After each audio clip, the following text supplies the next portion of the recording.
కృపగల దేవునికి మహిమ కలుగునుగాక. శ్రోతలారా, దేవుని దగ్గరికి రండి, దేవుని వాక్యం వినండి.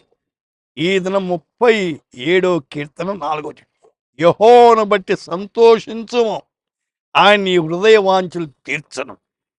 హృదయ వాంఛలు తీర్చబడాలంటే దేవుని బట్టి సంతోషించాల. దేవుని పిల్లలు చెరసాల్లో ఉన్న, రంపాలతో కోయబడుతున్నా, శిరచ్ఛేదము చేయబడుతున్నా దేవుని బట్టి సంతోషించారు. Seek you happiness in the Lord and he will give you your heart's desire. यहोवा को अपने सुख का मूल ज्ञान और वक्त तेरे మనోరథం కో పూరా కరేగా.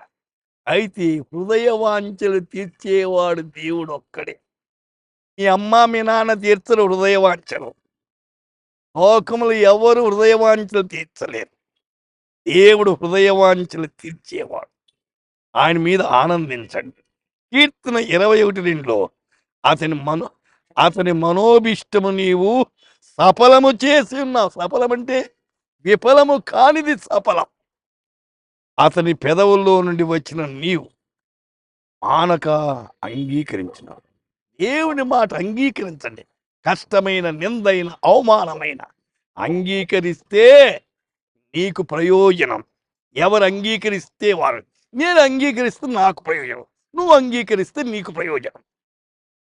కీర్తన 145:10 తన యందు భయభక్తులు గల వారి కోరిక ఆయన నెరవేర్చను, వారి మొర ఆలకించి వాడటి. ప్రియులారా, ఇందులో 2 సంగతులు రాయబడినాయి. భయభక్తులు గల వారి కోరిక నెరవేరుస్తాడట, ఆ తరువాత వారి మొర ఆలకిస్తాడు. ప్రార్థన చేద్దాం. ప్రభువా, మీకు వందనాలు, స్తోత్రం. మీ యందు భయభక్తులు కలిగి ముందుకు సాగేదానికి కృప దయచేయండి.